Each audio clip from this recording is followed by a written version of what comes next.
बिस्मिल्लाहिर्रहमानिर्रहीम। नाम मदुसल्लल्लाह रसूल करीम अम्मा बाद। आज की इस बार मकसद के सदर मौलाना सिराज कासमी साहब, उलमाए किराम, दोस्तों और साथियों, प्रकाश अम्बेडकर साहब और असदुद्दीन अवैसी मिलकर हम पिछले पार्लियामेंट इलेक्शन में हम लड़ा रहे उस वक्त, और नबी अहमद को खड़ा किया गया था। जब ही यहीं पर सामने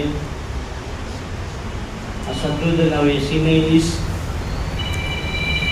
जिन 6 लोग का नाम लिया था और ये कहा था कि साध्वी प्रज्ञा सिंह ठाकुर उन पुलिस वालों को शराब दे रही थी,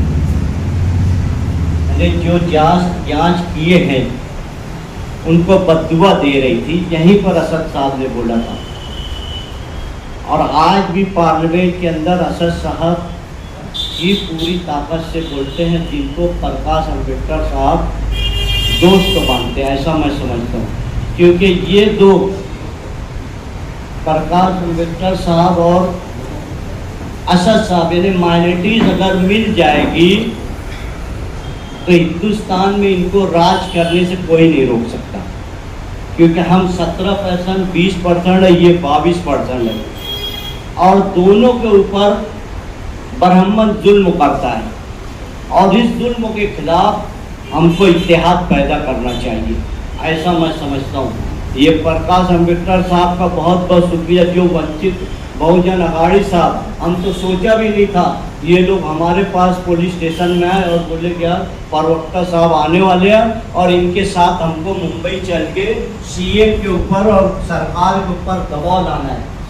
ये एक वाकया बताए वहाँ पर मुझको कि कहीं किसी के ऊपर जुल्म हो गया तो प्रकाश अम्बेडकर साहब खुद वकालत करने लगे। फडणवीस साहब ने उस औरत को 14 लाख रुपया देने की कोशिश की, उन्होंने बोला तुम तुम्हारे पास रखो, और पुलिस के ऊपर, प्रांत पर, कलेक्टर पर, हर जिम्मेदार पर प्रकाश अम्बेडकर साहब ने गुनाह दाखिल करने को बोला गया, और सुप्रीम कोर्ट में भी यही बात बोली। अब आपके शहर के अंदर ये आपके लिए मदद करने आ रहे हैं, तो आपकी क्या जिम्मेदारी पड़ती है। हमारे उलमाए किराम से ये गुजारिश है कि हम हमारी मसाजिद में हर जगह महफिलों में ये बात बताएं कि हिंदुस्तान के अंदर जब हर तरीके से आपके ऊपर जुल्म हो रहा है, हर तरीके से आपको दबाया जा रहा है, कहीं स्पीकर बंद किए जा रहे हैं, कहीं मसाजिद तोड़ी जा रही है, कहीं मदारिस तोड़े जा रहे हैं, कहीं मुसलमानों के बस्तियाँ उजाड़ी जा रही है। अगर ये प्रकाश अम्बेडकर साहब हमारे साथ आ रहे हैं तो इनको पूरी ताकत देना चाहिए, और पूरे देश के अंदर मुसलमानों और दलितों को इकट्ठा होकर इन ब्राह्मणों के खिलाफ लड़ना चाहिए, इन फिरका परस्तों के खिलाफ लड़ना चाहिए। ऐसा मैं आप लोग से यहाँ से गुजारिश करता हूँ, और इत्तेहाद कायम रखे। इत्तेहाद जिंदगी है, इंतसार मौत है। मैं प्रकाश अम्बेडकर साहब का और बहुजन अघाड़ी साहब का शुक्रिया अदा करता हूँ, इस उम्मीद के साथ कि आप हमेशा, हम आपके साना बसाना रहेंगे, आप भी हमारे साथ रहेंगे। शुक्रिया। आए हुए डॉक्टर प्रकाश अम्बेडकर साहब के प्रवक्ता साहब और कुलजमाई तंजीम के जिम्मेदारान और मालेगांव शहर के म्यूनसिपल गाड़ी के जिम्मेदारान यहाँ बैठे हुए हैं। मैं ये बताना चाहता हूँ कि 2008 का जो बम ब्लास्ट हुआ, वो बम ब्लास्ट इतना संगीन बम ब्लास्ट था कि मैं जब बम ब्लास्ट हुआ तो 1 घंटे के बाद वहाँ पहुँचा तो बड़ा अफरा तफरी का माहौल था, और लोग उठा कर जो है हॉस्पिटल ले जा रहे थे। जब हॉस्पिटल लेकर गए तो उसमें मालूम पड़ा कि 6 से 7 लोग शहीद भी हो चुके हैं, और जो शहीद हो चुके हैं इस बम ब्लास्ट में, उसमें छोटे बच्चे और माइनर और मेजर दोनों इसमें शहीद हुए हैं। जो दहशतगर्द होता है उसका कोई धर्म नहीं होता है, उससे कोई ये नहीं होता है कि कौन इसमें मरेगा और कौन इसमें शहीद होगा। लेकिन जब इसका प्लान बनाया गया तो साध्वी प्रज्ञा सिंह, कर्नल रोहित और दयानंद पांडे इन्होंने सबसे पहले जो है 2008 अप्रैल के महीने में जो है इसका जो है साइंटिफिक सेशन है, ये कोर्ट के पास मौजूद है। क्योंकि कर्नल पुरोहित जो भी मीटिंग करता था वो अपने लैपटॉप के अंदर मौजूद रखता था। तो पहली मीटिंग इन्होंने जब अप्रैल में किया तो इन्होंने ये पूरे महाराष्ट्र में ये चुना कि सबसे ज़्यादा मुसलमान कहाँ रहते हैं, हमें वहाँ पर ब्लास्ट करना चाहिए। तो उन्होंने मालेगांव के नाम को चूज किया। फिर इसके बाद जो है दूसरी मीटिंग हुई, तीसरी मीटिंग हुई। बताने का मकसद ये है कि ये पूरी मीटिंग लेकर पूरा प्लान से इस बम को यहाँ पे फिट किया गया और बम जो गाड़ी में फिट किया गया था वो गाड़ी जो है साध्वी प्रज्ञा सिंह के नाम से रजिस्टर्ड थी। कोर्ट में जो एविडेंस बताया गया है कि चीज़ें साफ दिखाई नहीं दे रही है, इसी को बुनियाद बनाकर जो है कोर्ट ने बेनिफिट ऑफ डाउट की बुनियाद पर जो उनको बरी किया है और 25,000 रुपये का उनके ऊपर जुर्माना भी लगाया है। लेकिन कोर्ट ने एक बात माना है, उसमें बहुत सारे जो आरोपी है वो आरोपी ये बताते थे कि मालेगांव में भिक्खू चौक में बम ब्लास्ट हुआ ही नहीं है। उसको लेकर वो हर तारीख पे ये बताते थे, मैं तारीख पे जाता भी था। और यहाँ पे जितने 100 से ज़्यादा जख्मी हुए हैं उन जख्मियों को भी हम लोगों ने बॉम्बे ले जाकर उनके जख्मों को जो है कोर्ट को बताया है। बहुत सारे जख्मी ऐसे हैं जिनके फॉरेन बॉडी जो है जिसमें के ऐसी जगह है कि जो सर्जन हजरात है उनका बोलना ये है अगर ये फॉरेन बॉडी को निकाला जाएगा तो इनकी नस कट जाएगी और नस कट जाएगी तो इनका इंतकाल हो जाएगा। तो वो निशानी के तौर पर उनके फॉरेन बॉडी आज भी मौजूद है। तो उसको देखकर कोर्ट ने ये फैसला किया कि वहाँ बम ब्लास्ट हुआ है, ये कोर्ट ने माना है। कोर्ट के ये मानने के बाद जो कोर्ट ने ये भी डिक्लेयर किया, उनको कॉम्पनसेशन डिक्लेयर किया। उससे पहले यहाँ की सरकार में जो शहीद हुए थे उनके घर वालों को जो 2 लाख दिया और जो ग्रीवियस इंजरी थी उनको 50,000 रुपया दिया और जिनकी सिंपल इंजरी थी उनको 5,000 रुपये दिया गया। तो जमीयतुल उलमा जिला नासिक और जमीयतुल उलमा महाराष्ट्र की कोशिशों से हमने जो है जितने यहाँ जख्मी थे सबको 2-2, 3-3, 4-4, 5, 8 लोगों को एक सबकी टीम बना कर जो है हम बॉम्बे NIA कोर्ट में उन्हें पेश किया। पेश करने के बाद जो है जजमेंट में ये कोर्ट ने माना है कि वहाँ बम ब्लास्ट हुआ है।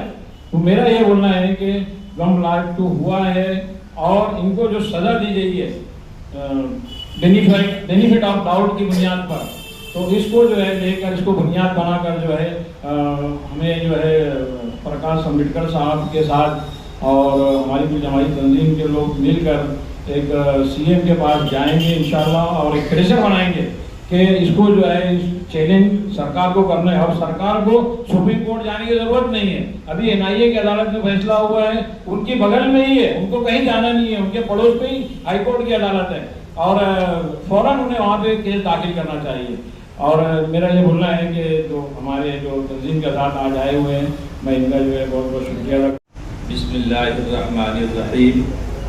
काबिल एहतराम मौजूद हाज़रीन और प्रकाश अम्बेडकर साहब की तरफ से आए हुए तमाम उनके जो है भेजे हुए नुमाइंदे, इन तमाम हजरात का भी हम इस्तक़बाल करते हैं। क्योंकि वक्त बहुत मुख्तसर है, इस मुख्तसर वक्त में मुख्तसर तौर पर मैं आप हजरात के सामने ये बात कह देना मुनासिब समझता हूँ कि जितनी भी बातें आज इस मजलिस के अंदर हुई हैं हम तमाम हजरात उसकी तारीफ़ करते हैं और कुल जमाती तंजीम भी उसकी तारीफ़ करती है।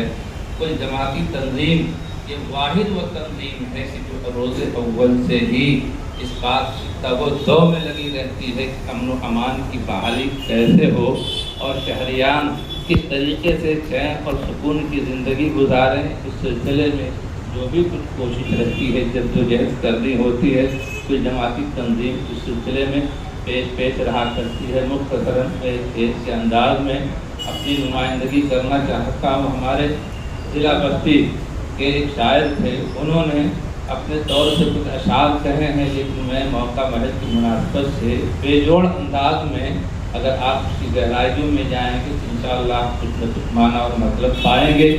जब भी कोई कहीं भी किसी मकाम पर ऐसे बम ब्लास्ट का वाक़या पेश आता है तो उसको दहशतगर्दी कहकर उसको मुसलमानों के साथ जोड़ दिया जाता है। कहता है शायद हम अमन व अमन के शहदाई, हम अमन व अमन के शहदाई, दहशत से हमारा क्या रिश्ता, कहिए न खुदारा बलवाई, वहशत से हमारा क्या रिश्ता। हम वहशत को पसंद नहीं करते, हमारा मजहब इस्लाम दहशत को पसंद नहीं करता।